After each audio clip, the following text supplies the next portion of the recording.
Welcome to Ready, Set, Hunt. Whether you're an aspiring, new, or seasoned hunter, join us as we share our experiences and learn from other hunters around the country.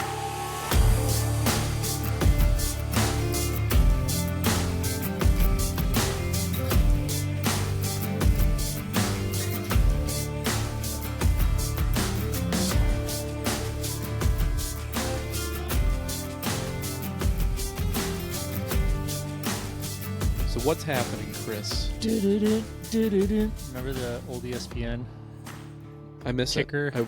Man. Not that I even watch ESPN anymore, but I kind of miss that sound. Brings back Stuart memories A. of childhood. Scott coming with you with the booyah, like. And then it was like Sports Center Yeah, is that- brought to you by Gillette Razors. Yes. It's so vivid to me because I'd be at Lifetime Fitness playing basketball, and I'd come into the locker room. And they'd always have ESPN Sports Center on, and it'd be Stuart A. Scott and Top 10, not top 10. Dude, the top 10 was awesome. Mm-hmm. Well, I think they still do the top 10. Dude, we should do a top 10 hunting highlight, like pull YouTube videos. Like, Yeah, scour the internet. 2024 top 10, number 10. We could maybe do that. It'd be fun. We should do that.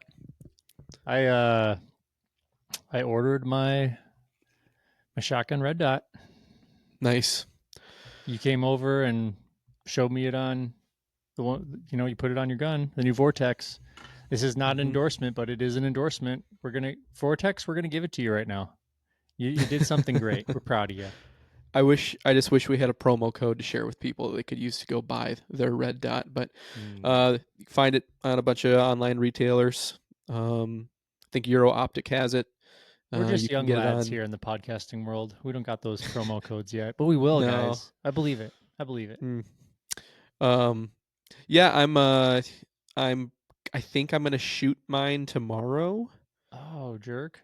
Well, yeah, we'll shoot together soon. I got a Amazon package today, and I was like, oh, this is it. Nope. Just you didn't order from Amazon. Just the wife ordering some stuff again. Yeah, I'm gonna shoot it tomorrow. See how it works, and then I think we'll be both using it turkey hunting this year.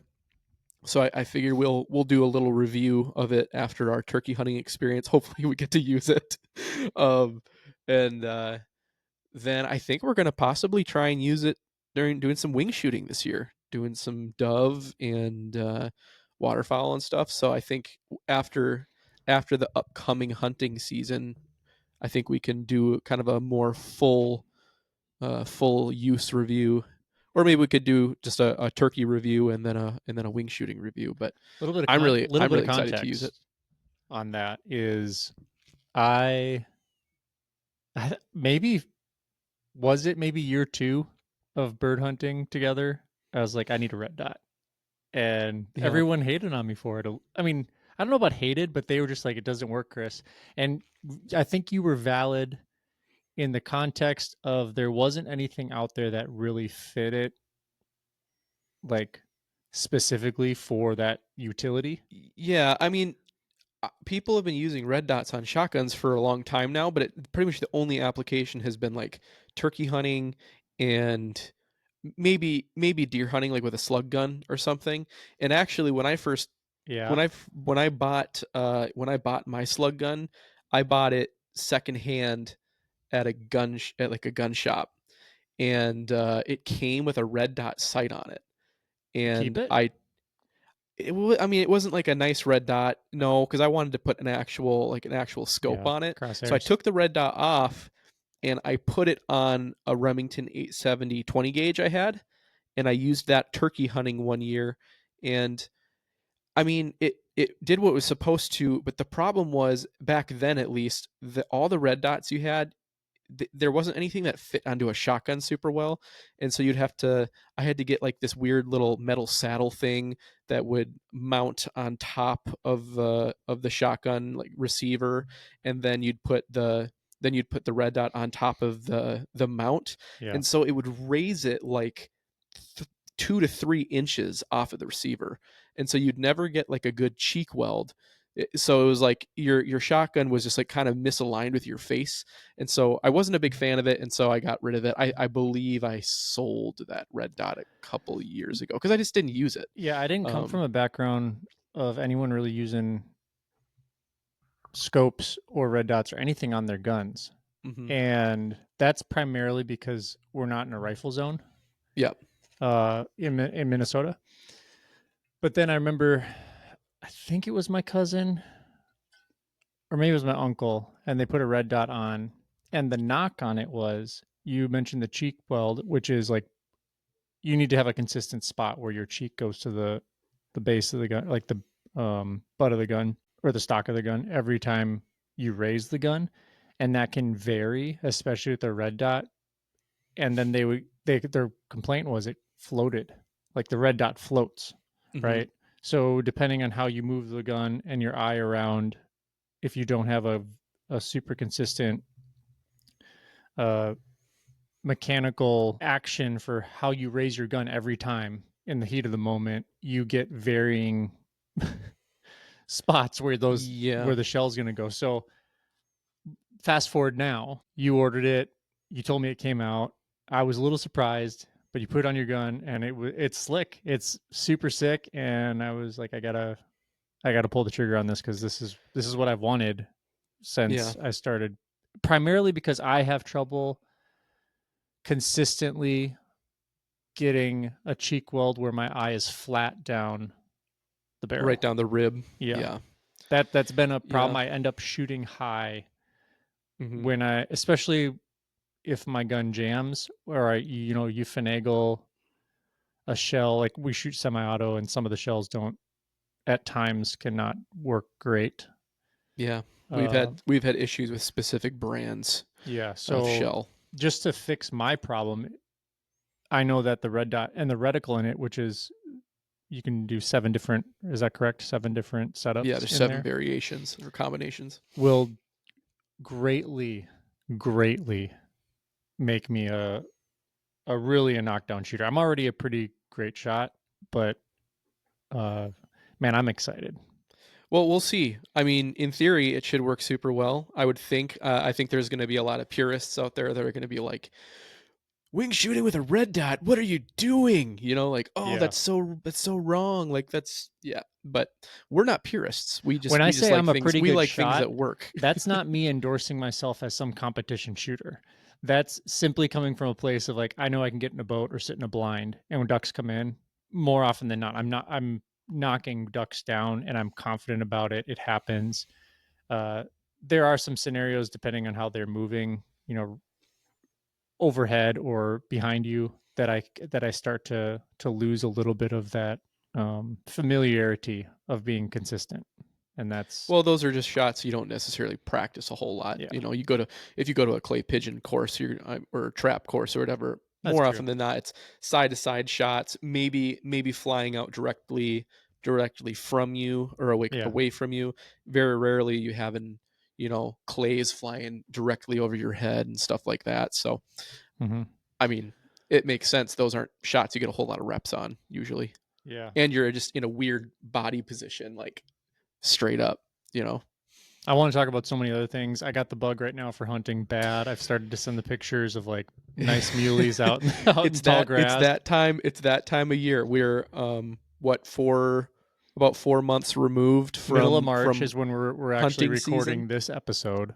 Yeah, we're about 4 months removed from regular hunting season or fall season, and we're about a month away from spring season's opening up. So yeah, it's I got the bug too. It's just like I've been sitting on my hands too long. I need to get out there. So I it's coming watched up quick. I watched some of these YouTube videos uh lately, and I'm getting the same phone call right now. Yep. We're in a hunting group chat. But I'm not going to jump on that. They're going to have to do something without me. Uh, but I've been watching some of these bow hunts on elk, and man, it's Got the just archery it's bug right it's now. just burning in me, bro. I want to get out there.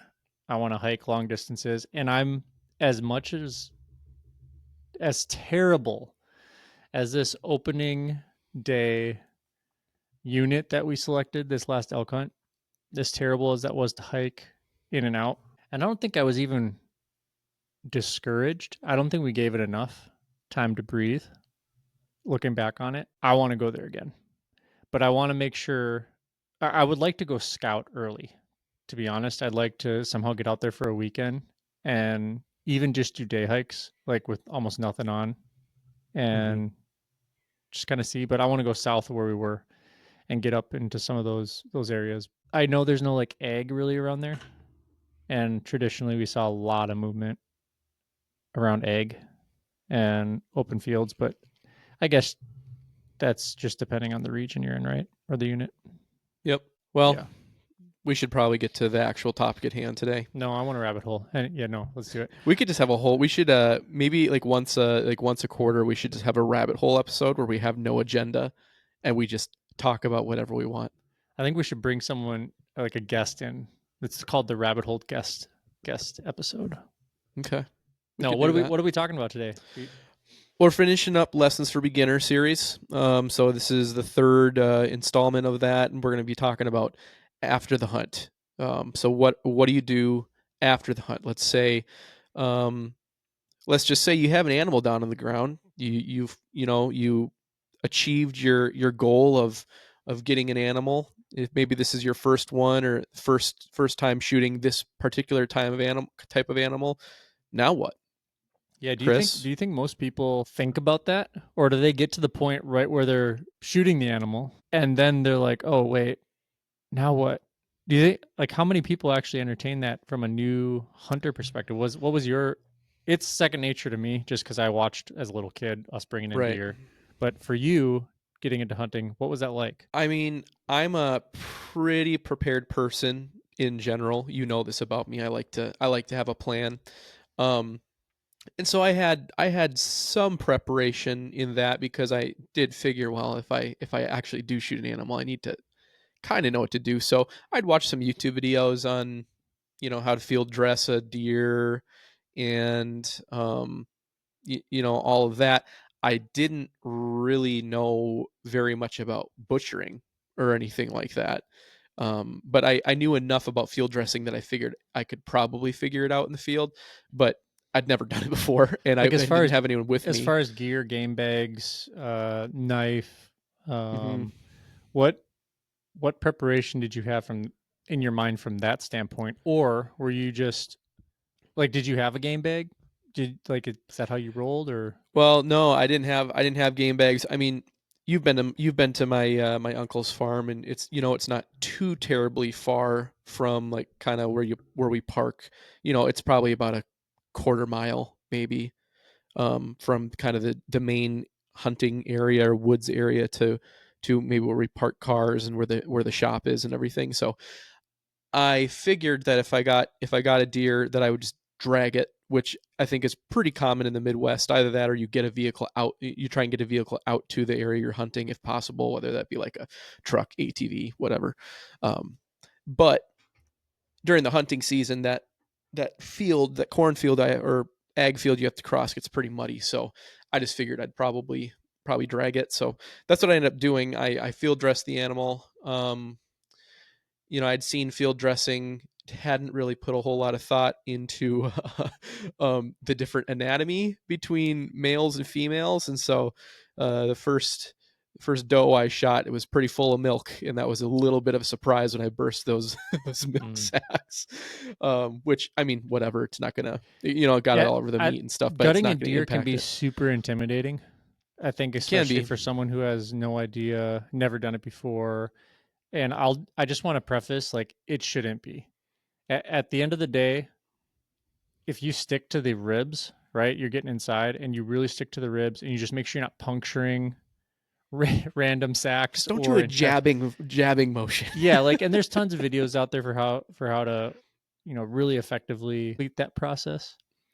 Yeah. Um, but you have to be able to take initiative. You have to get into the animal, Hmm. and I think a lot of times, my own experience, I can be a little timid when you don't need to be. Just get your hands in there. I like don't even wear gloves anymore anymore. Well, and I think a big important thing is take your time too. Like Yeah, not a there's hack there's job. no, I mean, especially your first time, your first few times, there's no rush. Just take your time, do it right, be careful. Know where your knife is, where it's moving, um, and take some time and kind of learn the anatomy of the animal a little bit. You know what are you laughing at? I'm, I'm laughing because it sounds like a marriage talk, like It before kind you of does. before you get married.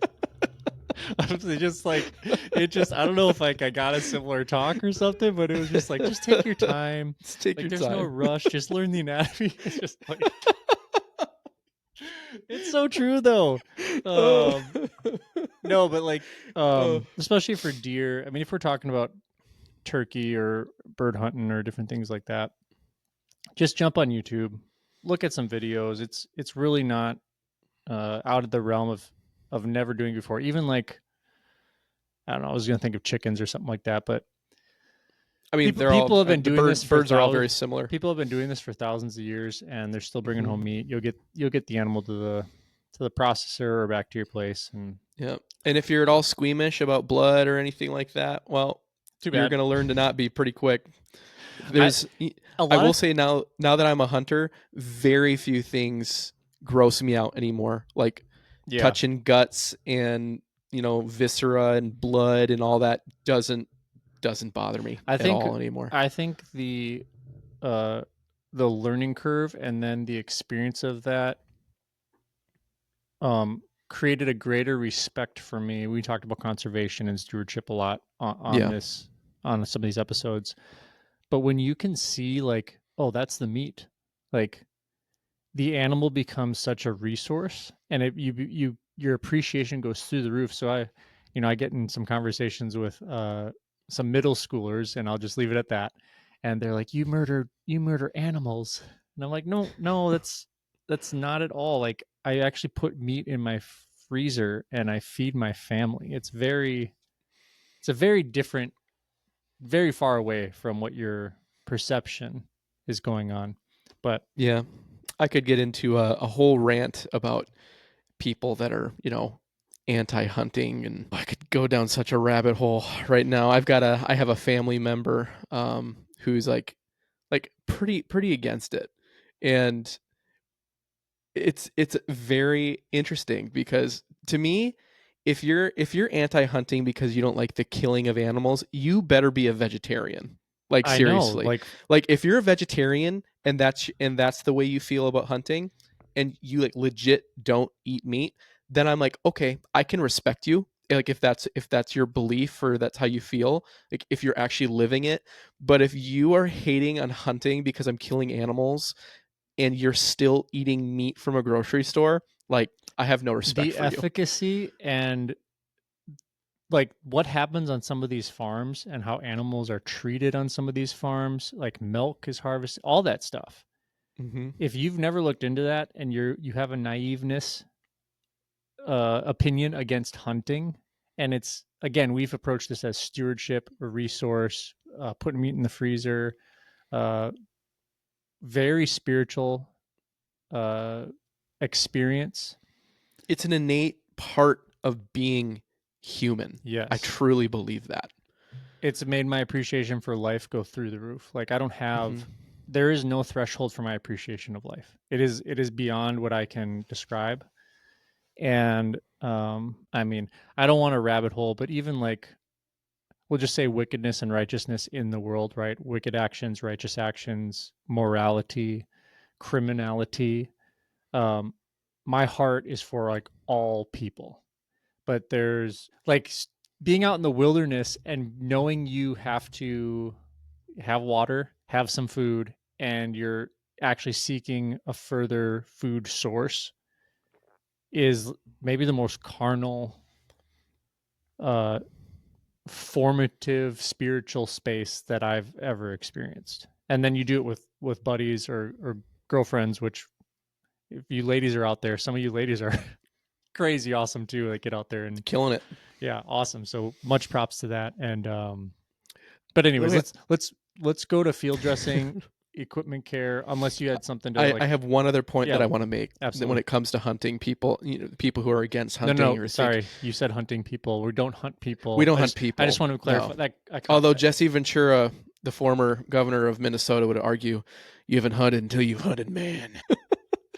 I hope he was speaking from a MMA MMA Or space, but wrestling, I don't WWE. know what to make of that. So we're just gonna I let don't that know. one go. No, the point I was going to make, when people say it's so unethical and, it's cruel and all that, it's like, when we go out hunting, we are the only creature in the woods that is actually living by a set of rules, or living with a set of rules. Yeah. Every other animal, no rules. They will do Eat or be anything. eaten, run or be killed. Like, yep. Exactly. But we as humans, because we have this morality, we restrict ourselves to certain methods of take, Mm-hmm. certain times of day that we allow ourselves to hunt, certain ways we're allowed to do that. A lot of species you're not allowed to bait or lure in. You have Mm-hmm. to go out and find. So while I see people argue against the morality of hunting and that's cruel and evil, we're actually doing a lot of things to limit ourselves and make it much harder on Mm-hmm. ourselves. So I don't know if that's an argument that would speak to someone, especially our audience, who's probably mostly either hunters or people who want to be hunters, but something to think about. Yeah, and conservation, like, well, I'll just go here. The conservation aspect of it, of tracking numbers and harvest and the amount of volume of animals that are out there also helps like the population control, but the health of the population. Hmm. And like timberwolves can get out of hand. You know, you've heard of hogs getting out of hand down south, and there's that's real. That's a real thing. So to bring morality in this, we're actually the only creature on the earth that can steward, that Yeah, can, make a rational decision. Hey, there's 20,000 timberwolves killing 5 million elk a year, and those numbers are exorbitant. I'm just throwing stuff out there, but yeah, when you're quantifying the cost and you're evaluating the resource, it's no different than, I would say, vegetation, strawberries or corn. Like, how's the spray affecting the dirt? Are we gonna be able to plant in 5 years because we've been using these right. types of pesticides? Like, we're stewards, and that's the name of the game. Hmm. So, And we're part of the food chain, whether you like it or not. yep. You know, there are people who would call themselves preservationists, and they're saying just leave the animals alone. Let's let animals do animal things, and it's like that might work in a setting where people don't exist, but the fact of the matter is we do exist in Mm-hmm. this landscape. Yep. We interact with this landscape. And so in order to keep it balanced, we have to interact with the rest of it, meaning we have to manage it. We're the only ones that are able to do it. Animals, they manage themselves to an extent, but when we're part of the system, we have to play an active role in it. So anyway, we'll get off that topic and back to what we were talking about. Let's jump in. I'm gonna rapid fire here. So let's keep some of these answers and thoughts shorter. Short and sweet. Yep. So tell me about the importance of the knowledge and skills for field care, specifically field dressing, Hmm. gutting versus gutless. Like, what is? Can you define both that real quick, just in a general sense, and then tell me what would I need for both? Yeah. Um.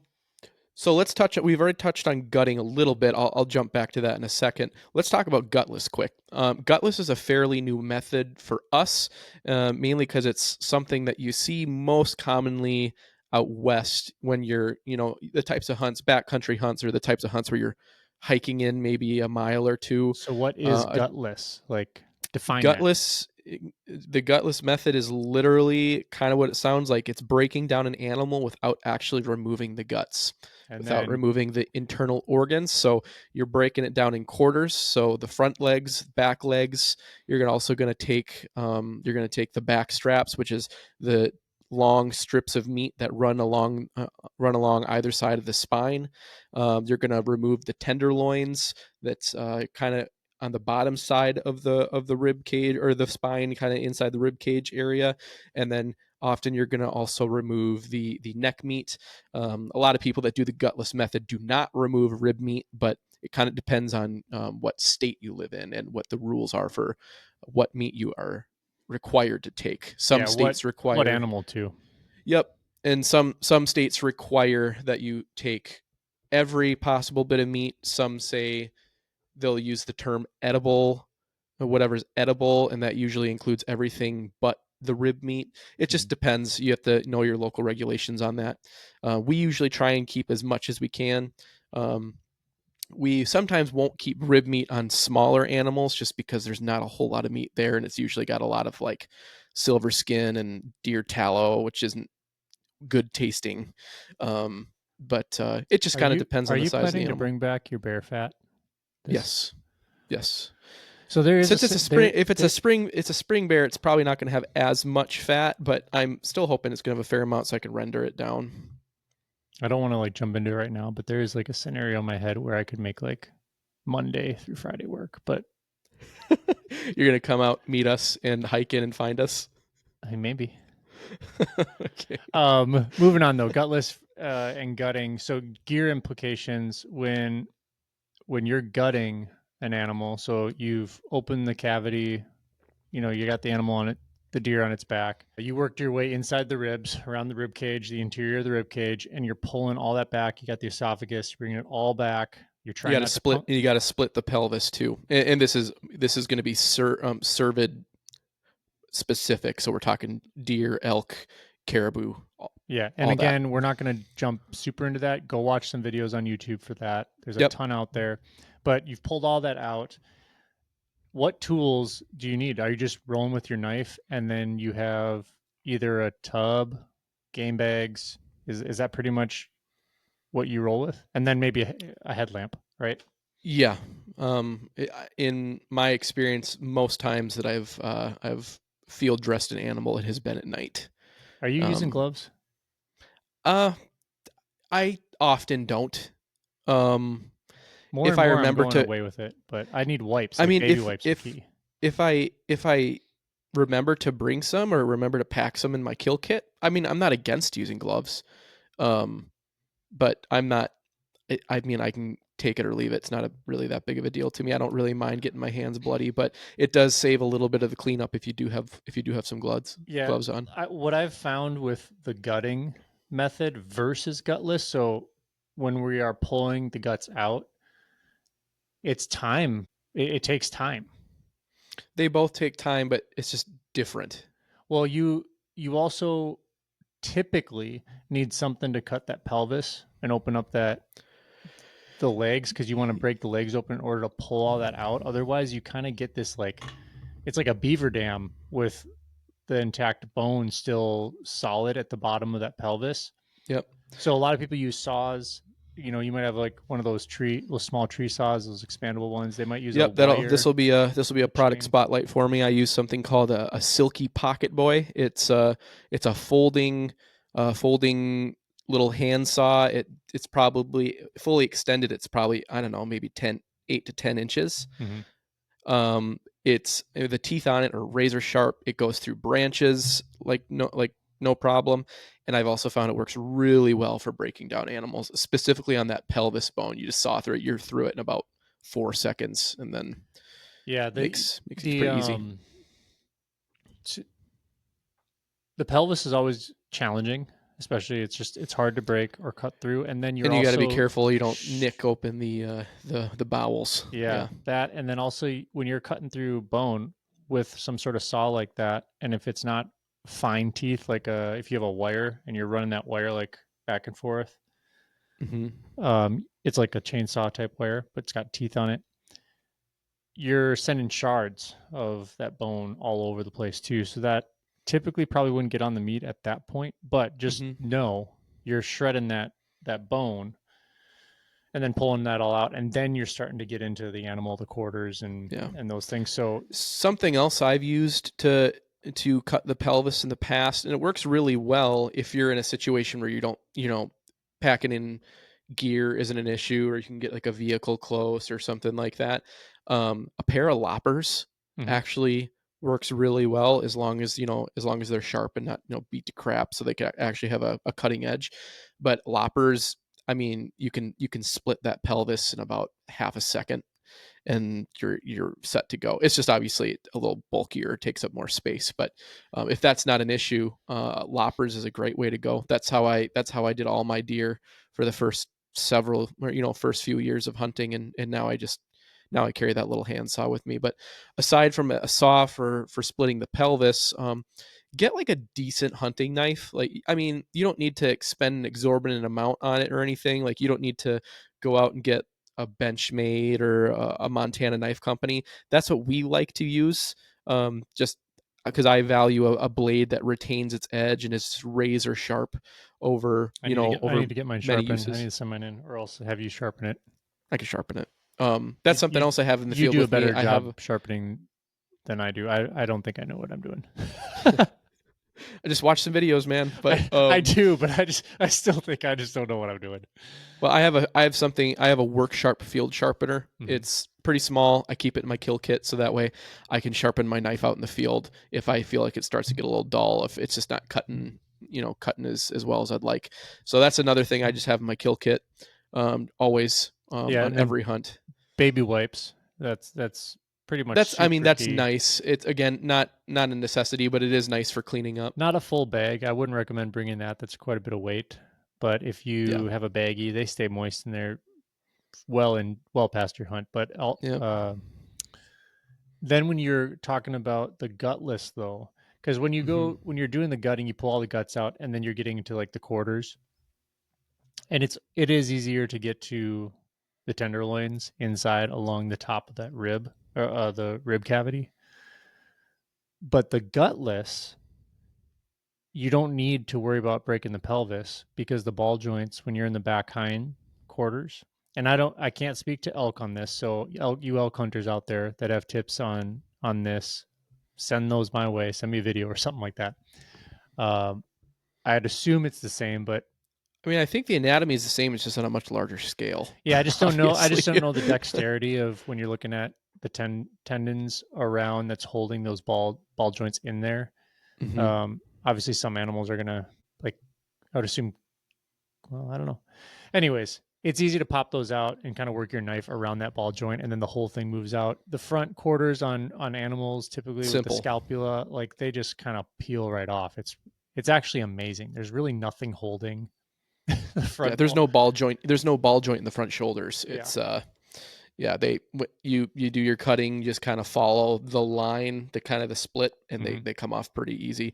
Um, but yeah, for the gutless, I mean, more than likely you're going to be in a backcountry situation or a situation where you're not dragging a deer out, you're quartering that animal out. So you're going to need game bags.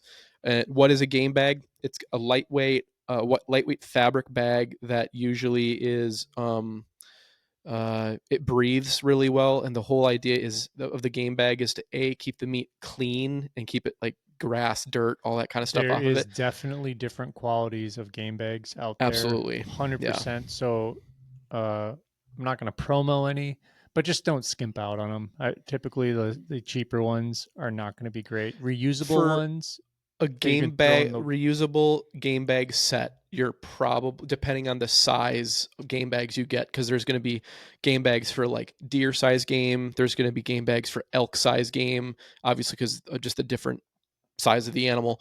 um I mean, you're going to be looking for a full set anywhere from 50 to $100 for a decent set of game bags, yeah, lightweight ones that breathe really well, reusable. You could put them in the washing machine. yeah. um I ordered a set early on, and they came not compact. They were bulky and heavy, and I didn't mhm. even take them in the field. Like, these are crap. Ordered another Yep. set, and that's I have a buy I have once, a cry cheap once, set. right? I have a cheap set from Allen, and I will use those for whitetail hunting here if I decide to do the gutless in case I don't want to drag a deer. But I won't bring them into like a backcountry hunt for Yeah, I think at anything. this point when I'm doing Minnesota stuff, I'm just throwing coolers in my truck now. Yeah. Like, just it works.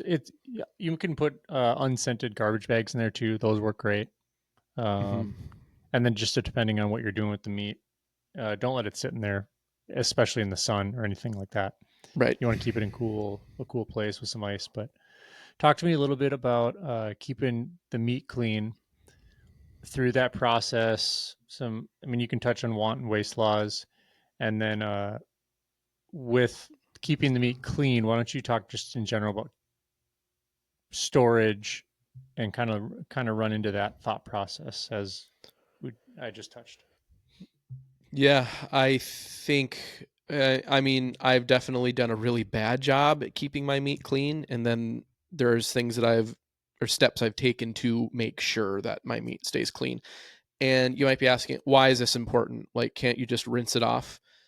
Yeah, I think most guys are probably rinsing their meat off or cleaning their meat off when it comes to butchering, or before they bring it to a processor, if that's your thing. Um, but a lot of the time, if you get a person that doesn't like the taste of venison or wild game or whatever, I oftentimes wouldn't actually blame it on the actual meat or the fact that it's wild game. My first question would be, how did you treat the meat in the field? Um, a lot of the off flavors that wild game gets often comes from improper field care, whether that be not getting the meat cooled down fast enough. And so it has a tendency to stay hot, warm, and kind of almost not maybe not quite spoil, but it might get some bacteria growth on it that can kind of create some off flavors. Maybe someone wasn't careful, they got hair all over the meat, they weren't careful with the way they were cutting up the animal or taking off the hide. um, Maybe they took off a quarter and set it down on the ground and it got covered in grass, leaves, and dirt and that kind of stuff. all of those things all of those things can contribute to off flavors. Would you take a steak that you bought at the grocery store and just like drop it on the ground and then pick it up and then rinse it off and be like, it's okay? Yeah, you probably would, because steak is expensive. But like, you wouldn't purposefully throw a steak on the ground. So why would you purposefully throw a piece of meat on the ground where you know it's going to get dirty? That's where game bags can come in. They can kind of help keep meat clean. And if you're, you know, if you are able to pack something like this in, bringing a lightweight tarp out with you can be really great for processing game too. Once you get your animal down, roll your animal onto that tarp just so it's off of the dirt, off of the grass, off of just everything in your little immediate environment, and just create a clean space where you can break down that animal. That'll go a long way. And we haven't always done that. We haven't always been great about that. And we've also gotten good enough at processing animals where we're able to keep it pretty clean without having a tarp. But more often than not, if you're worried about that, just bring something to put the animal on. A lot of game, like, kill kits that you can buy at the store now, or even like kits that have gloves in them and stuff. Some of them will actually come with a little plastic sheet now, specifically for keeping your meat clean. Even if when you're breaking down your animal, the animal isn't on the sheet of plastic or the tarp itself, but as long as you have it laid out, so when you are done taking a quarter off an animal or a chunk of meat off an animal, you can set that meat on there, and so at least it's not on the dirt. um, I don't know, Chris. Would you agree with that? I mean, I think we've done a pretty good job with keeping our meat clean. One thing, like a tip, I ordered this. I don't remember what brand it is, but I ordered this nice tarp, and it's for rain, like a rain tarp, so you can Hmm. string it up with some paracord. If we're out in the field, it's really light. That's awesome as well because you can just open that up and throw all your meat right on there. Yep. As Multi-purpose. it's so great, and it's easy to clean. Right, you just wash it down once you get back home, or No, it's waterproof. You just rinse it yep, off with a hose or whatever. yep, it's fantastic. So that's another tip that you can do, especially when you're in backcountry. But talk to me a little bit about. I mean, you touched on want and waste. It's just essentially don't waste meat.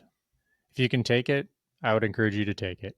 And you have to Yeah. also know your regulations. Like you might have to take certain parts of the animal. Hmm. You don't just shoot the animal and Right. take like the back straps. Take the back straps, chop off the antlers, and walk away. Yeah, just Yeah. yeah. So after that, I think that's pretty much self-explanatory. But I want to do a little bit of Hmm. rapid fire. Talk to me about weather, temperature. Just give me some do's and don'ts. Yeah, if you're hunting and it's gonna be and you know it's gonna be warm out, and when I say warm, I mean like anything over 40 to 50 degrees, you want to get your animal field dressed, broken down, and in a cooler as fast as possible. And if you're in the backcountry in an area where maybe you're 5 miles from the truck, and that's just not going to happen, because you don't want to hike 5 miles out to your truck perhaps in the middle of the night. At least get the meat in your game bags and get them hung up in an area they can cool down. Or if it's you know you're in an early September hunt and it's still 80 degrees outside, get that meat in the shade as fast as you can, just so it can get some of that heat off of it, because obviously meat is hot when it comes up fresh off the animal. And so you just want that meat to cool down as fast as possible so it doesn't spoil and you don't get a lot of bacteria growth. um, Another little tip for hot weather hunting is, if you can debone your animal in the field, that actually dissipates heat really fast. The heat stays in the meat longer if the bone stays in that quarter. So if it's an option and you have the time or the ability to remove the bone in the field, that's a good way to dissipate heat. But biggest thing, get that in the shade and then get it into a cooler on ice as fast as possible. And a little tip for packing your cooler: don't put meat in the bottom and put ice on top. Put ice in the bottom and then meat on top of the ice. And the reason for that is as that ice melts, there's going to be water. And if you get a cooler that has a drain in it, and keep that drain plug open so that the water drains out. But put the meat on top of the ice, so as the ice melts, the meat isn't sitting in water, because what happens is that water actually it leaches a lot of good stuff out of the meat. So you can have like a super nice dark red piece of meat, and if it sits in water long enough, it'll be like this weird Gray. pink, grayish pink color, just because the water just leached all that stuff out of the meat. Yep. And so, it's also, if meat sits in water too long, it's a good way to make it spoil. So just try and keep the meat cool and keep it dry. Yep. And that's the best way to So transport. we got the meat all out. We got it packed in some game bags. It's cool. What talk to me about what we're doing with our kind of gear? You mean like our the stuff we just used for field dressing and whatnot? Yeah, so my hands are bloody. I just used some wet wipes or Yep. water that was around to kind of clean it off. But I also have like my knives, which has probably got tallow and silver skin and Hmm. a bunch of junk all over it that sometimes can be really tough to get off, especially if it's cold out. Yeah. So I mean, what have you done, Chris? Because I've been talking a lot here. So what have you done to take care of your gear post harvest? Well, cleaning the knives for sure. If you have some of these folding, traditional buck knife type things, you're going to want to, for me, get them in some hot water so you can get in the crevices. Like if the knife folds right, there's been years when I was a kid, I'd open up the knife and it'd be like tough to open up because I didn't clean it. Because it's so rusted. I didn't clean it good and or well. So Blood is super corrosive. it's annoying. It's really It's annoying. very, very corrosive. So like if you have blood all over the blade of your knife, or even like in the handle or kind of near the tang or whatever, just do whatever you can to get all the blood off. If you can rinse it with water, that's good. But if you have, kind of like Chris said, baby wipes, I feel like baby wipes are just like a necessity for hunting now. But I mean, it's they they're work just great when you got to go to the bathroom. yeah, that's true. They're just useful. So just get all the blood off of anything metal that you can, because otherwise it'll rust and corrode pretty darn quick. Yeah. So then, additionally, you're probably, hey, listen, you could be as careful as you want, but you're probably gonna get some blood or something on your pants or your boots or whatever. Not a big deal. Just wash it. I kind of It'll think of it wash as a out. badge of honor if there's a stain on part of my pant or something like that. Yeah. Um, but other than that, like clean your gun. If you Hmm. don't know about cleaning your gun, It's non-negotiable if you want your firearm to stay usable season after season. Um, it can rust, it can seize up. There's a whole plethora of issues that can happen that you don't want to happen. So Yeah. be educated for how to take the bolt out, clean the action, the barrel. I don't know how much suppressor cleanage happens, but Depends on the suppressor. Some you need to clean them, some you don't really. Just kind of depends on their design yeah. overall. So, Yep. well, other than that, just make sure stuff's dry before you put it away. That's Yep. like tarps, clothes, anything. The worst thing ever is mold and rust. Yep. So you've invested a lot of dollars and time and effort into Into your gear, get take into care of gear. it. Take care of it. uh Gear we use that you found has been great. If you just want to touch on, I mean, you can or cannot touch on anything that just comes to mind. But for me, I've loved the Montana Knife Company. mhm. I've loved that knife. It's so lightweight. I think I got the Speed Goat. Yep. We And then, both have that. yeah, boots. Just make sure you lather up your boots. Uh, I know some people might do it beforehand, which I do. I think you traditionally fall into the category of after the season. Yeah, Is that correct? I do all my boot treatment after the season is done for storage so that the leather doesn't dry out. I clean them really good. I mean, I always clean my boots throughout the season, especially if they get a bunch of mud on them and stuff, but I don't do any of the leather treatments and stuff until the season's done, and then I'll do a leather treatment and then a waterproofing treatment before I put them away for the season so they're ready to go for the spring. Yep.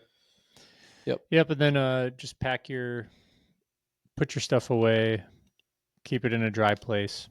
It goes along Mhm. with keeping stuff dry. And you talked a little bit about the Pocket Boy, some loppers. We haven't talked about sleds. What's a sled?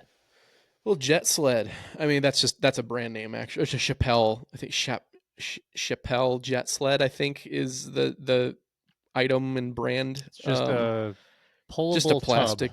Yep, essentially, it's great for whitetail hunting. It's great for Duck we use it hunting. for we pull it around for like duck decoys and stuff because they float too, so you can drag it behind a boat if you want and stuff. So that's a really great way to drag a deer out of the woods, especially if there's snow on the ground. Yep. Um, just makes things go a lot smoother. It's really great training for pulling your kids around in a sled. And heck, if you want, you can use the jet sled to pull your kids around too. Multi-purpose. We're all about multi-purpose, right? Yeah. I saw too. I was watching a YouTube video. I can't remember. It might have been an archery. No, maybe it was late season. It was a hunt, and these two dudes went backcountry. And I can only tell what I can tell from the video, so maybe they only went a mile. But it seemed like they went miles upon miles upon miles, and they were pulling all their gear, heavy gear, in these sleds. Up Well, I in mean, dude, when it's late season like that, anything past a mile there, is like no, backcountry. they got a big cast iron furnace, like stove. And I'm not Oh, joking. It jeez. was huge. And it was, Those things weigh like 70 pounds. I know. That's And crazy. I'm watching this going, no way, nope. Good for you that I'm watching this. Your problem, not mine. I can't remember. The YouTube videos bother me too when they don't. You've posted one and it's like an hour of my time and you Like the don't really long ones. harvest anything. Like you've led me on to all these moments and then it doesn't happen. And then at the end, you're like, well, we'll try again next year. And I'm like, I get it. That is absolutely what happens probably more often than not for That's so reality. many. But That's that's not reality. why I'm on YouTube. I'm not there. I'm not I'm there not watching you. to I'm get not going to YouTube discouraged. I'm not going to YouTube to watch you camp with a gun on your back. Oh man. Yeah, it's true. Talk to Uh, me about tagging. yeah, I mean, I think most states require you to tag the animal before you start moving it. Um, You should just do that as a rule of thumb. Just do it. yeah, it's just safe whether or not that's what your state requires. Some states require to start to tag your animal before you start field dressing it.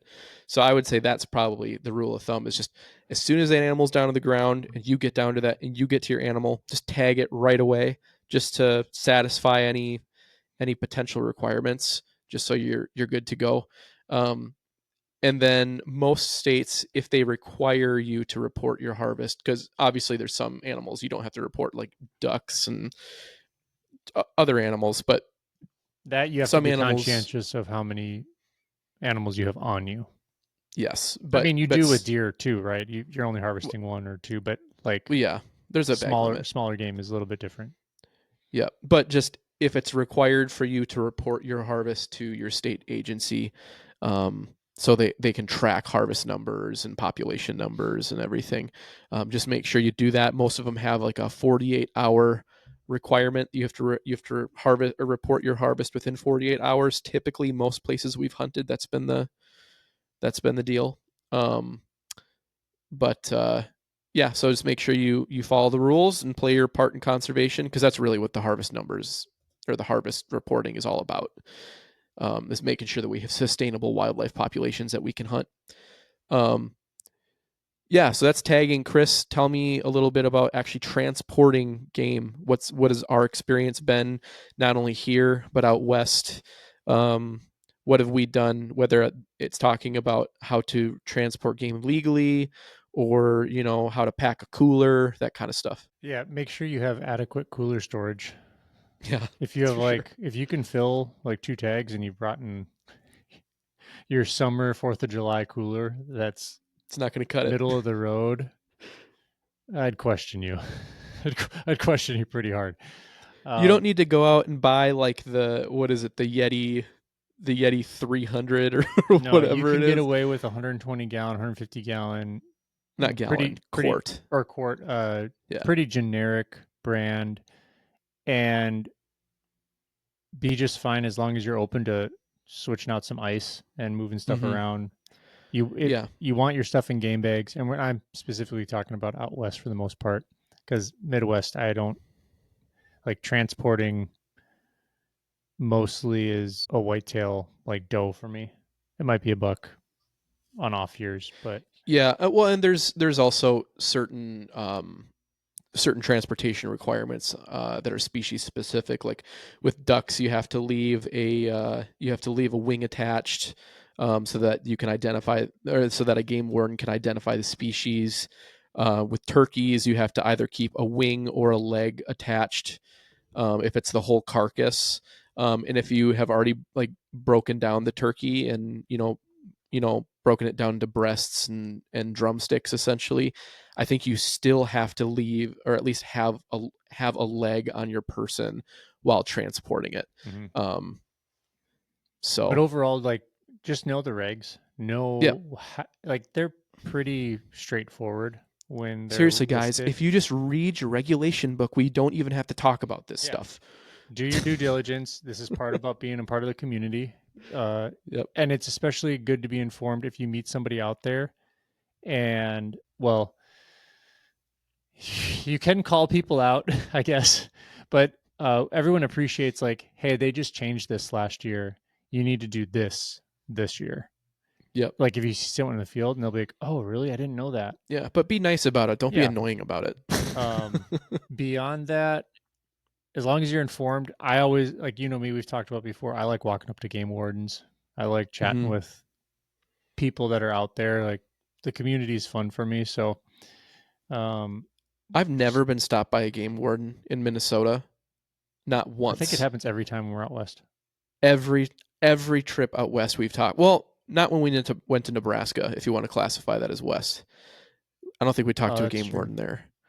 Um, but we did. But Wyoming, Montana, every time we've gone somewhere, we've ran into some game wardens and talked to some guys. Hmm. Always checking licenses and whatnot. Yeah, it's been super Doing their job. pleasant experience. So no issues. Beyond that, just make sure you reporting if it's digital. Like a lot of stuff is moving to the digital platform. Thank Super God. easy. Just like plug in your number, plug in your Yep. tag, and you're done. And that way they can pull it Yep. up. And don't get premature on disposing of something you're supposed to hold on to. I Um, keep all my tags until the end of the year or after those tags expire. Then I chuck them. yeah. I don't know. So Maybe that's overkill, but beyond that, okay, we've transported now. I think that's for the most part. We've talked about staying cool, pack it right, how to yep, transport regs, what you yep. need. Get to butchering, right? We've got it home, or we're dropping it off. If you're dropping it off, you can probably just end the episode here.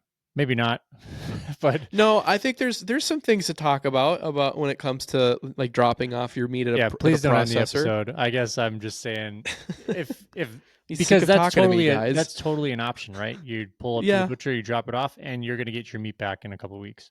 we've done it. We've done it both ways. Yep. I mean, let's go through the pros and cons, shall we? I mean, let's talk about butchering first. They're Like getting more expensive every day. it is so that would be a con. It can be very expensive to drop your animal off at a butcher. And this is I also again, experienced. this is talking more so about deer again. I don't know of any processors that accept waterfowl or I don't anything. know why you want to. Anyways, No. because it's so easy to field dress them. But Four-legged animals. when you're talking about deer, I really found a place that I liked a lot that did these wild rice brats, these Mhm. venison brats, and wild rice onion. They changed the casing as well on the brats from last year, Oh, really? and they're different.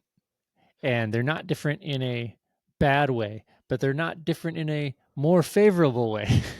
Sure. So when I think back to my experience when I first got them, man, I breathed those things. They were gone in maybe 2 months, and I get a lot of pounds of brats. Mhm.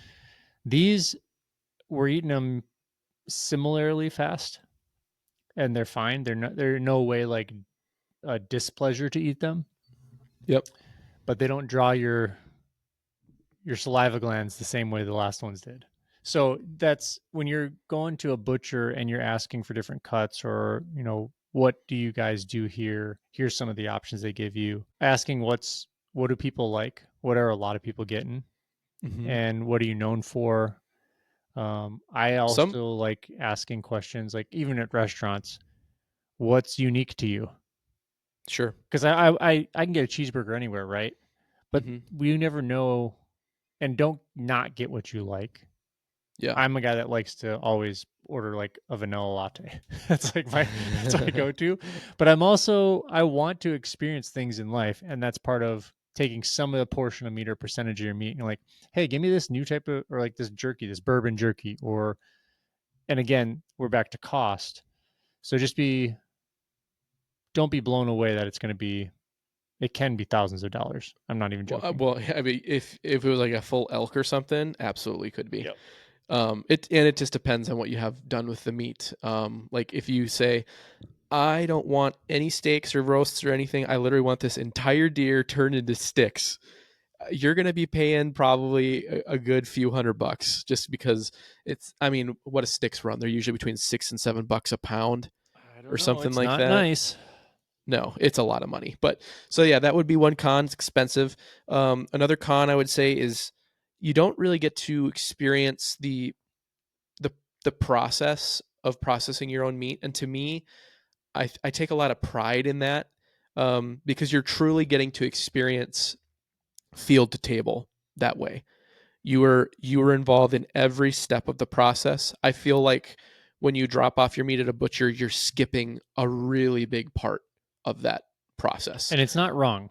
It's not No, wrong. no, no, not wrong at all. And there's no guilting here, no shaming here.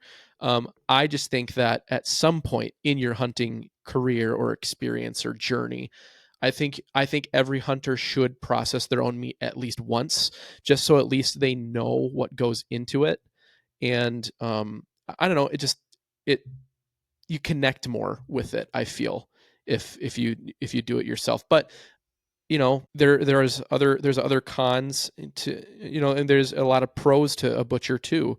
But let's go with another con. This is something that you just have to ask your butcher about. Chris, you can see what thing I'm talking about next, but Um, some some butchers, depending on the volume of wild game they're getting in, if you're getting grind done, and I mean like ground meat or sticks or whatever, um, some butchers will actually combine combine your animal with animals that other hunters have dropped off, just because their volume is so high. And so in order in term to get things out the door and to get things done in a good amount of time, they just throw it all, they grind it all together, so they just have a ton of ground venison, and then they'll take that meat and then make it into whatever it is that you've ordered in the quantity you've asked for. um, there are You just have to ask your butcher and ask how they handle that. Some will say, yep, we just do a kind of conglomerate style where we just put everything together, and some say, nope, the grind that you get back is the deer that you bring in. And if that's important to you, that's great. If it's not important to you, that's also great. Just know that going in. I don't want you to be surprised by that. Yeah, and I wouldn't say I personally like just having my animal come back to me. Yep, I'm the same way. It's not, I wouldn't say there should be a fear factor at all around combining or getting combined meat back, because there's efficacy with those butchers. Like, they're doing a lot of meat. They know what is good meat, what's not good meat, Yeah, but you also don't know the sourcing of the other animal as well.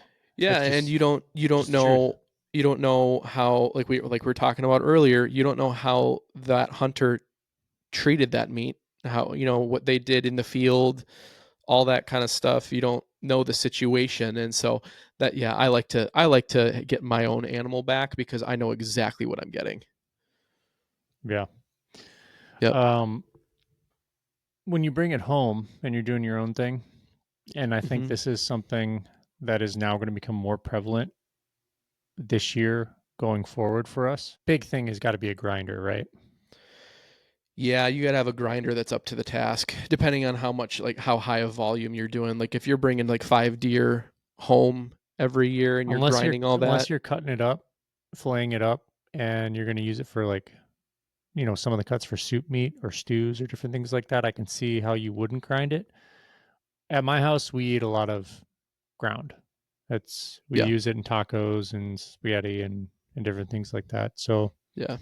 In my family, we important to try us. and we try to have a lot of various cuts, just because we have a lot of different dishes and preparations that we like that require different cuts of meat or different, you know so I mean we still do quite a bit of grind, don't get me wrong, because it's versatile. You can use it in all sorts of stuff. It's good in a pinch.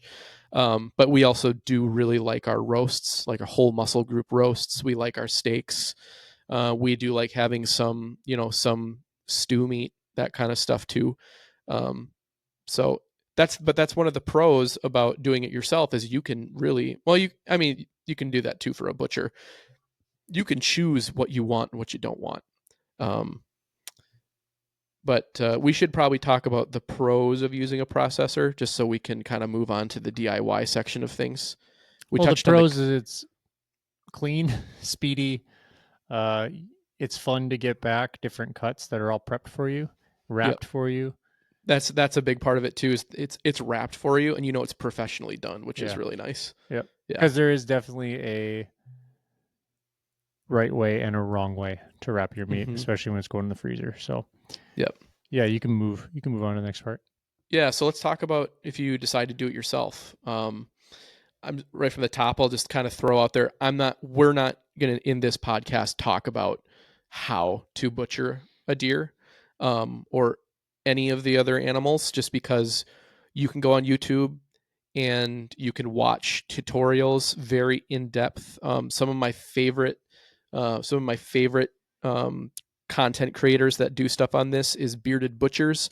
Now they do stuff that isn't wild. They do lots of stuff that isn't wild game also, but they have some really in depth videos on how to break down deer and other wild games. So those guys are really good. Meat Eater has some pretty good videos and resources out there, learning how to break down animals. So just go on YouTube, find that. They'll teach you about all the different cuts, what they're best used for, um, that kind of stuff. um, but let's talk about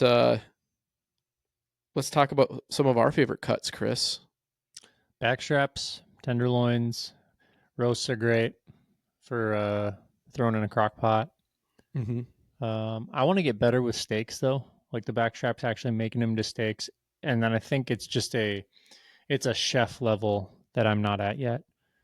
Mm-hmm. Um, like I have an uncle, and I've talked about it, who makes just the most bomb. That's probably like a 90s thing. Is that a 90s thing? Bomb.com. The Probably. best mallard duck, and Mm-hmm. you would not be able to really tell that it's duck. It's like fillet, and he's got it on like the toothpicks, so he's Yep. got it on the grill, and he just cooks it perfect. It's marinated perfect. Some of my favorite things. It's always during Christmas, Mm-hmm. and so for me, that's just other than doing the brats because that's I'm gonna have to transition. I really don't want to spend the money at a butcher going forward. I want to do brats myself. You'll have to buy a sausage stuffer. Yeah, and then Yep. additionally, making sure you have probably something a little bit to mix it with because I've always traditionally gotten I think 20% uh, beef or pork in 20% there. fat. Yeah, and they put it in Yeah. there and it just venison and a lot of these meats are really lean. So Mm-hmm. having a little bit of a fat content Mix in a is fat, whether nice. it's beef or pork. Yeah, Yeah. a good fat, and I'm a guy that likes to chew on the fat on like a good steak. Mm-hmm. So I know some people, my daughter does not. She's like, ew. Oh, I love it. But the flavor when it's rendered right and it's cooked to perfection along a bone or something like that, man, it is good. Go watch some Steve Rennell stuff. He probably talks about some of that, and some of the Yep. things they cook out in the wild are pretty cool too. Mm-hmm. Maybe one day I'll do that. Bring some butter and an onion and There you out in go. the field. That always Yep. gets me. Whenever they're frying up some like fresh like crab and they're doing a bear hunt or something like that, I'm like, oh man, Mm-hmm. this is like Gordon Ramsay. I think the rear quarter on a deer or any four-legged animal is probably the most versatile, just because you can make roasts. There are certain muscle groups on that quarter. You can turn into steaks. You can turn parts of it into grind meat. So it's like, for me, that's the bread and butter, just because that's where I get the most versatility. But otherwise, yeah, back straps for steaks, tenderloins are awesome. Tenderloins are really small, and those are like some of the first things you got to use. I feel like they dry out really fast. I think that should be. I mean, at least that's what I'd want to probably cook up in the field. Or heart. Don't forget about Yeah, your organs, people. yeah. I want and liver. Like liver's something that I do want to get into, and I haven't to this point, but I am definitely interested, and it's so good for you. So I got Yep, to do it. I'm on the health journey. yep. How let's talk about birds a little bit quick. I mean, birds are pretty straightforward. They don't have as nearly as much meat on them. You've got your breasts, you got your wings, you've got your legs, and then you've got your organs. So, like the heart and liver, they often Mhm. call them giblets. Um, for me, the past couple years, I've gotten way more into plucking birds, just because I like to have the whole carcass.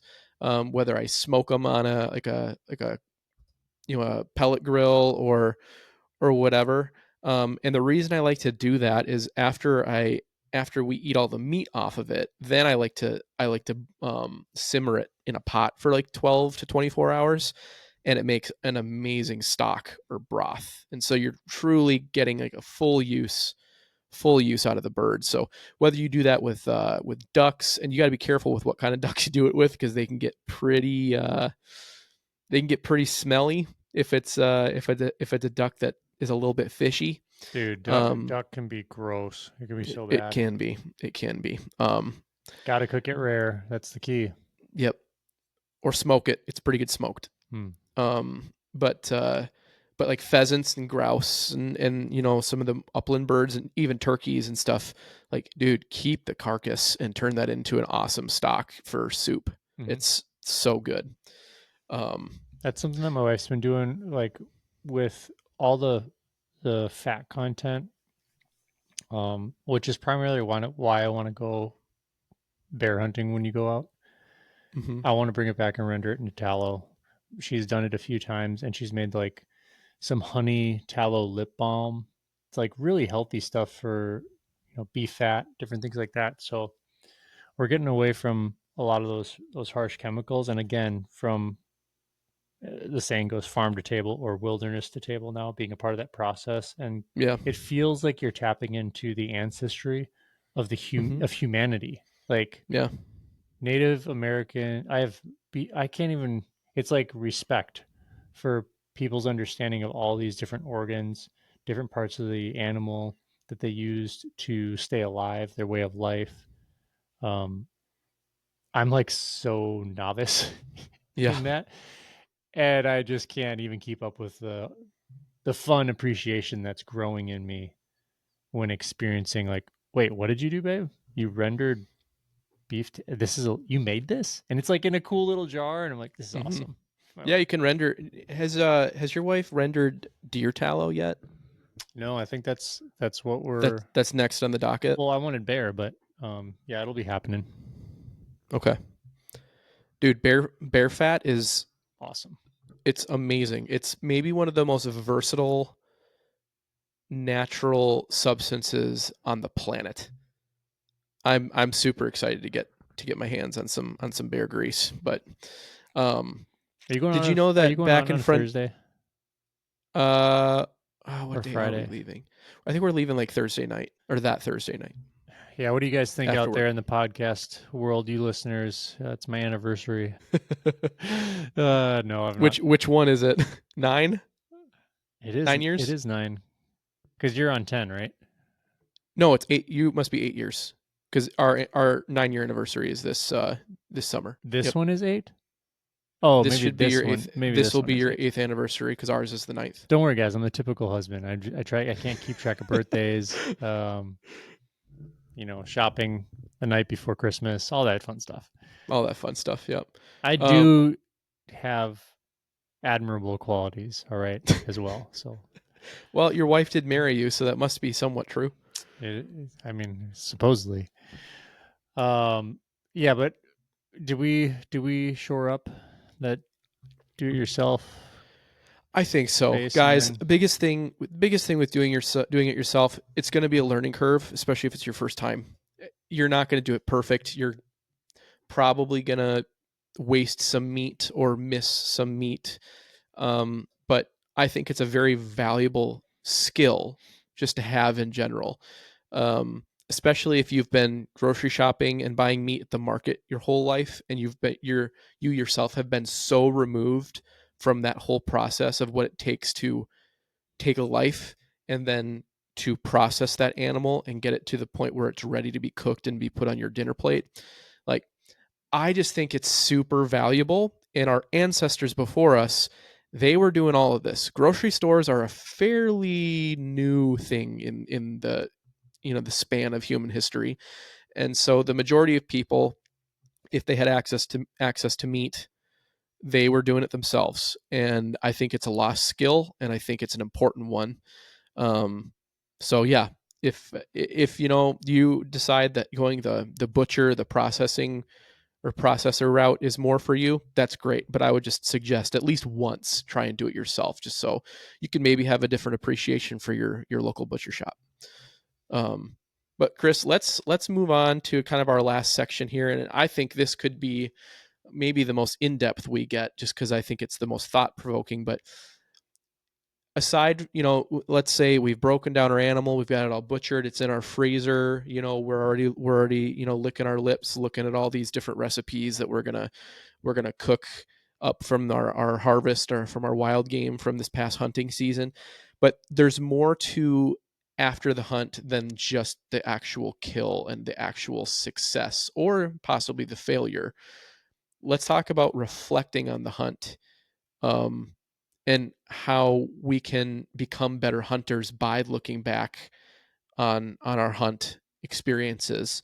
Um, yeah, so Chris, let's talk a little bit about takeaways. yeah. What's your first question? My first question is, after a hunt, like, do you go through a mental process or go through like a reflection process thinking back? I mean, I think it naturally happens in the off season because you're missing hunting, and so maybe you're looking back on the past year. And we've already obviously kind of verbally processed some experiences we had this past year in Montana with our elk hunt.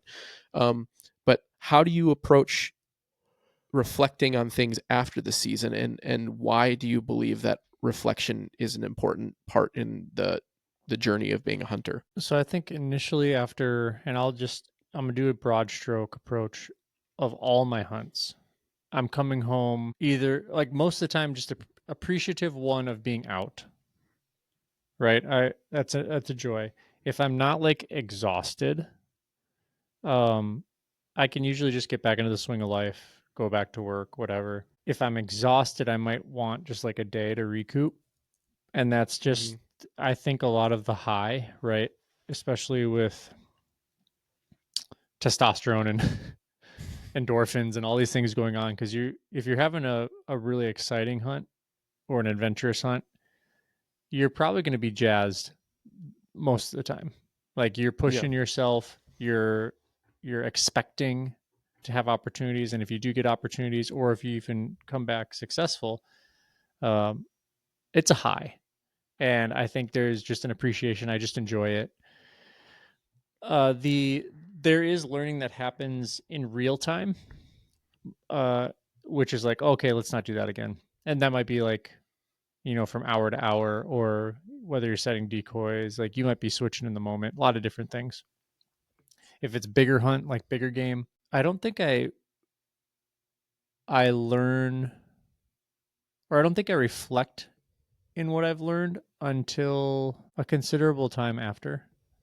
Mm-hmm. Like I need to like get away from and be objective about myself. Like, oh, I was a little stubborn here, or that didn't work, or this really worked. But you also have to be um, objective that you can't base your entire way forward on one interaction too.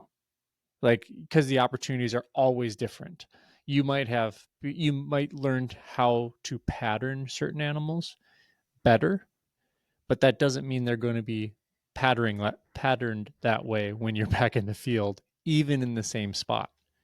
Mm-hmm. They might, and it's good to have a few years under your belt hunting a specific type of animal to become more proficient. But again, talking about it with your buddies is really good, or processing if you're by yourself and you're doing solo hunts. I don't journal that much. I should a lot more because I think it's actually highly valuable for self-reflection. It's proved that's totally proven too, but just you have to get in a space of processing, and it doesn't have to be like a set time. Okay, today we're going to process the hunt, Peter. It's 3 months past. None of Right. that, but it's in casual conversation. It's over coffee. It's a phone call, and you're coming out of last season because you can only do in the moment what you can do in the moment. You can only do in the moment with what opportunities you're given, but you do learn about your gear. You learn about your campsite, do's and don'ts. You learn about the area you've hunted. I would challenge you, or encourage you is a better term, to go back to similar spots or same spots, because there's not really a good reason to keep trying a new spot every year. I don't think that breeds. Except for wanderlust, maybe. Well, I don't. Yeah, like I'm and not get disagreeing with you and I'm either. I'm and I'm just not saying like there are people that do that. I'm not Remy Warren. Okay, I'm not solo hunter where I can just be dropped in New Zealand and like go out and make it happen.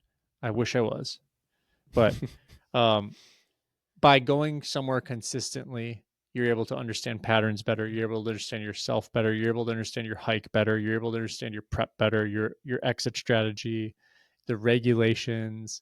I mean, it's a familiarity of professional athlete. You're becoming a professional hunter, right? You're becoming a Mm-hmm. conservationist, a steward, and that I think is what greatly appeals to processing and learning about the hunts that I've been on.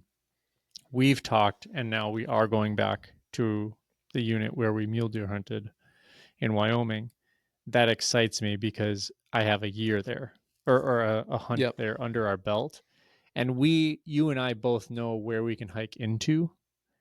We could even push further if we're feeling great, right? We can just, let's go for a hike and let's hike all day. Let's just go. That's not a bad plan. But we also know some of the spots that we really want to focus on now, Hmm. and we understand some of the gorges where water might be. There's a whole line of thought. So Yeah. does that sum up? Is that a good answer? Yeah. I mean, I think so. We learn from our failures. We learn from our successes. And yeah, I think that pretty much sums it up because you can look at things and, kind of decide what you might do differently next time. And there's also just the potential for self reflection, being like, how did I react in that situation? Is there something I can do differently so that I approach something in a better way? You know what I mean? Whether that's like being more prepared Mm-hmm. next time, and knowing the area better. Maybe that means more e-scouting. Maybe it means, or maybe it'll be like, I didn't physically feel super great or physically feel super prepared on that hunt. Next year, I want to make sure that I'm in tip top shape. So that means in the off season, I need to get my button gear Yeah. and, really working out. So it's like, If you're getting I think, blisters on your feet, oh, I need to bring foot wrap and or maybe bandages these or boots are just boots. no good, Yeah. So it's like, I think it's important to reflect back so that you can make either incremental improvements or steps forward each year, or maybe there's a year where everything just clicks and you're like, ah, I get it now. Which again, you might get out, and let's just say you're in Wyoming and it's the best weather. Hmm. Doesn't mean it's going to be the best weather next year. You might get out there and Yeah. realize, wow, we had it so good last year and it poured rain 4 or 5 different times while we were here, and I didn't have the stuff I needed to stay dry. Hmm. So I think that obviously the failure part or the challenging part is the greater teacher always. The blisters on the feet, or um, the glass you put on your rifle, or the rifle. Like there's so many different things. The gloves you're wearing aren't warm enough. There's a lot of little things you just innately learn and pick up, and it's really fun, but it's also can be terrible too, right? Just Hmm. um, Ultimately, I think it boils down to, let's figure out how I can essentially maximize everything that I'm able to control, because you can't, there's a lot of things in hunting that ultimately are out of your control. Weather, what the animals are doing.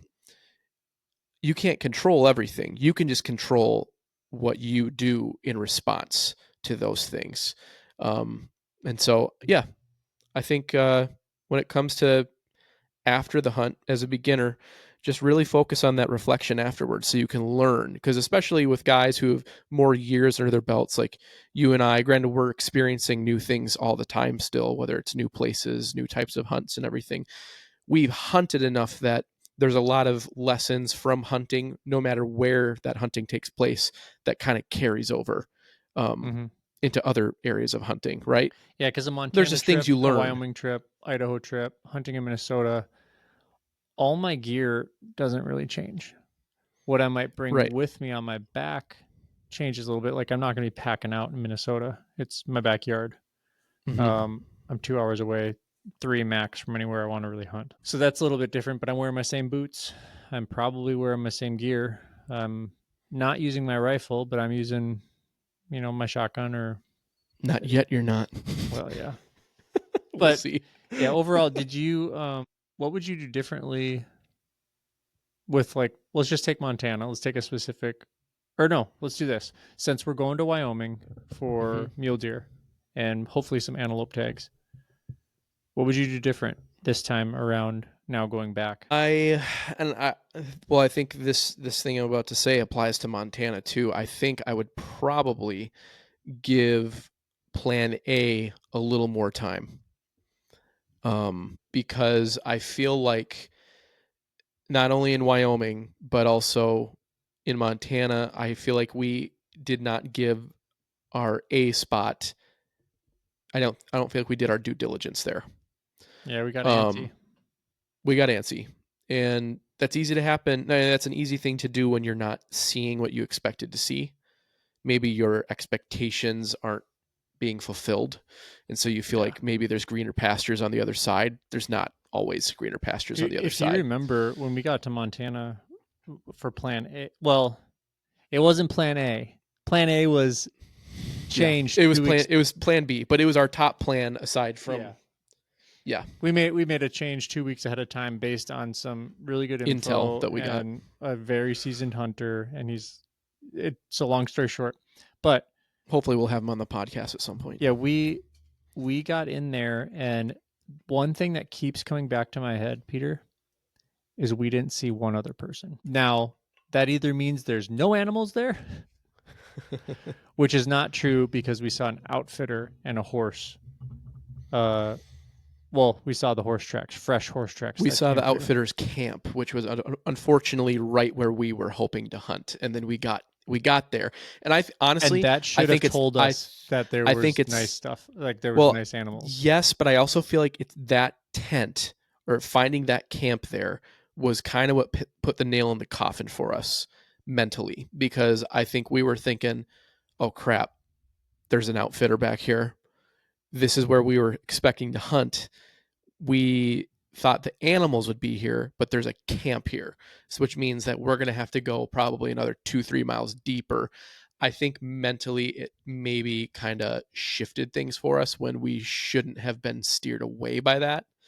Um, I think it was just a little bit of a surprise to us, and So at look, least to me yeah. personally. So looking at that exact spot where that outfitter camp was, because it was beautiful and majestic, and it had everything you'd want to hunt elk or bear.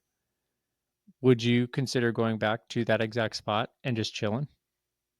Because there's got to be animals around there, or are I they mean, too I don't far think I would back? hang out. I don't think I would hang out in that meadow where that outfitter Well, camp let me is. say this though: we saw mule deer everywhere. So from a Yeah, mule deer standpoint, I would have no yeah, problem rolling right in there. But yeah, it was steep. yeah. It's steep. It was steep. The west is steep. Oh man. Everything's steep to us flatlanders over here, but um, yeah. But I think for Wyoming, I would probably say the same thing. Granted, we took two animals out of there, um, but I think that when we were no, Out of three Wyoming, animals. We yeah, took we we took took three three, animals yeah, out of three there, mule deer out of there, out of that first spot. which is good. We went Um, 3 for 4. yeah, I mean that's a great success rate, 75%. That's awesome. Yep. It just happened that your tag was the one that we didn't fill. Um, but Well, I mean, in hindsight, and if I were to do it all over again, I think we should have gone back in because we knew there was a monster buck back there that hmm, we physically saw with our own eyes. Um, to be honest, it's 2 years removed. 2 years now. Yeah.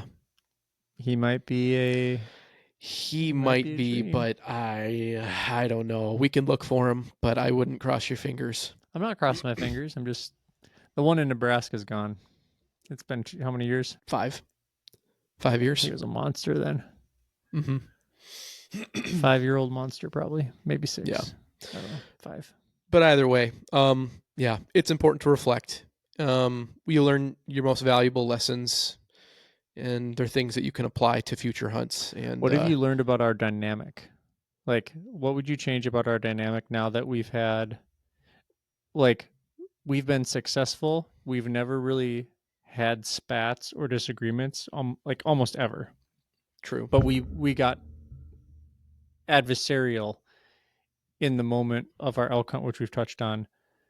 For you, what does that mean going forward? I don't know how much I want to take away from that, mainly because I mean, it was truly our last day, and we had had our butts handed to us for the previous 9 days.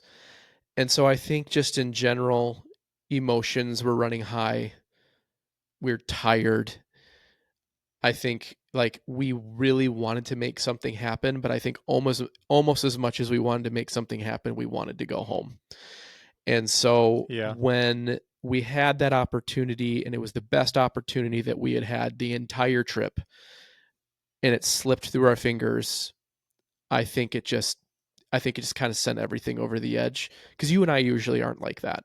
And not like it was this a huge spat or anything. We had a disagreement, and so going forward, I think for I'm a myself, chaser by nature. So like mhm. I'm like I don't care they're in my head I'm like I don't care they're running. I don't care that they smell me. I'm going to go follow as far as I can and eventually they're going to stop. Eventually I might catch them over a ridge. That's like just I don't care how if I have to hike 2 more miles at all. But Yeah, and I we were think all like you said we're tired and everything. And your plan, you really wanted to go back to kind of plan A, well, which we because we knew there were elk over there, yeah. so I was like, why would we go chasing after these elk that are likely miles away by now, and leave the elk that are over here that we know of?